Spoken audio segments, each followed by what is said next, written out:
Hi, my name is Brenda Marquez, and today is September 8th, 2013, and this is my podcast for the class with Dr. Danny Rose for Communications Technologies. And before we get started, I just want to let you know that this is intended to have a little jest in it, so here we go. Hi, everyone. Thank you for joining me again and having fun with open source code. So today I thought I'd give you a little treat, and I thought I would invite a very special guest so that he could come in and I could teach him a little bit about source code and see what he knows, and maybe he can help us explain to some of you viewers out there, because there's probably about 2 or 3 of you that don't know what the show is about. So please help me in giving him a nice warm welcome to my lovely husband, Enrique Mendez. Woo, you're awesome. Hello. Hi. No, you're awesome.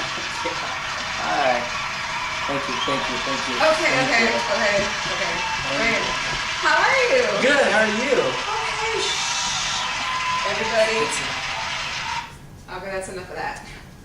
So, thank you for being on my show today on Thank you for having me. having fun with open source code. Love to be here. Okay, so do you even know what open source code is, Enrique?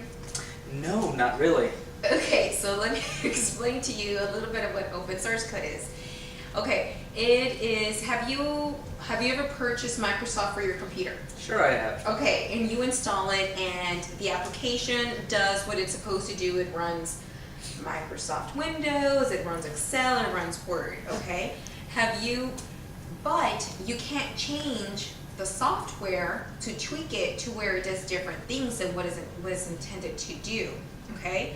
So we call that closed source software, Okay. So if you want to go in and change the software, you have to have the open source code, which is really the back end of the software, where you're allowed to go in and make tweaks, and then you can change the application. Okay. So does that make sense to you? Yes, it does. Okay, do you have any questions about it? Maybe you can elaborate a little bit more for me.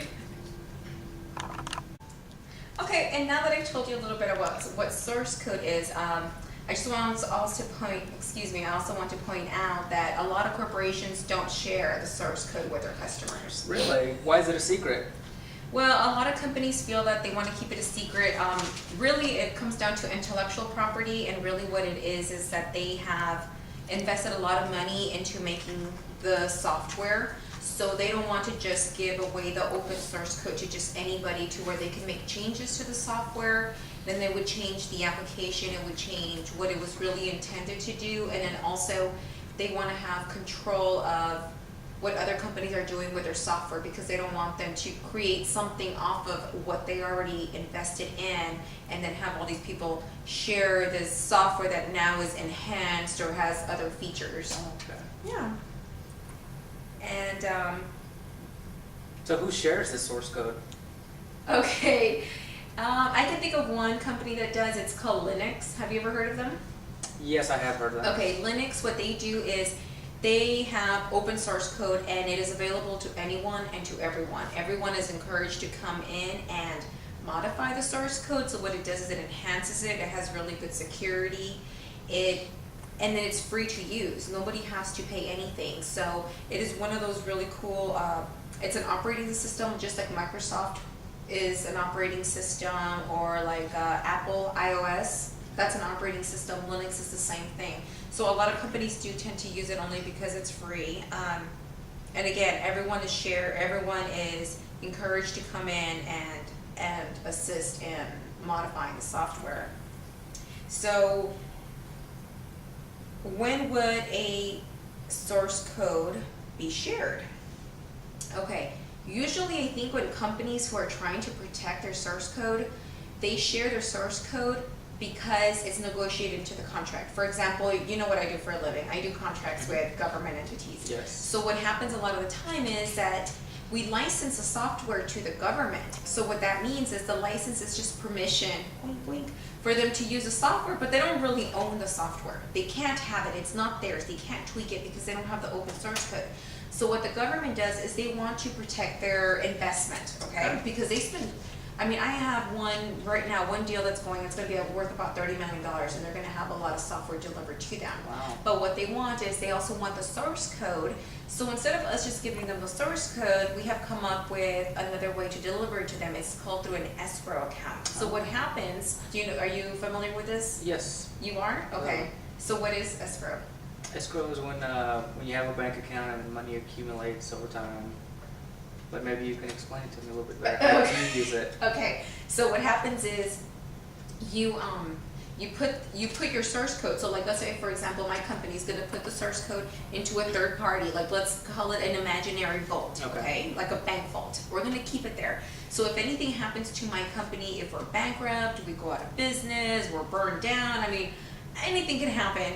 The government can come in and take that software that's in that vault, and that way they don't have to purchase another software application. So they don't lose out on those millions and millions of dollars that they have invested in our product. I gotcha. So instead of us sharing it directly with them, we'll say, okay, you can have it. If something happens to us, if we go out of business, then that'll be yours. And then what happens is, once it's an escrow, and let's say for example we do go out of business, then the government or whoever has that account, that escrow account, can just have the source code and they'll be owners of it, and then they can do it with the software. And they don't have to go through the courts, they don't have to litigate, they don't have to go through contracts, it's that's just, great. it's them. Okay, so I don't have anything else right now to share with you, but if you have any other questions, I'd be more than happy to answer them for you. No, I really think you got them all. Okay, well, I'm so glad you came on my show. Well, I'm thank so you for excited. having me. Yeah, I you're appreciate the welcome. information on the open source code, and now I feel like I know a little bit more about it. Okay, so what is open source code in your words? Open source code, kind of the gist to me, is a backdoor system to a lot of programs that, Uh-huh. from what you told me, a lot of companies don't like to share because they don't want other people to kind of go in and change things around that they've, I guess, put a copyright on. Exactly, yes, it's called intellectual property. Yes. Yes, which is what they've created, that's their property, they thought of it, they want to keep it and not have anybody else. Yes. Make it different. So, Okay.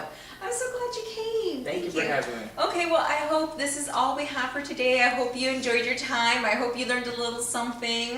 I know Enrique definitely has learned something new, and I appreciate him taking the time to come on my show. Thank you. Yeah. Okay. Well, everyone, I will see you all next time, and thank you for joining us, and you all have a good night. Bye. Oh, thank you.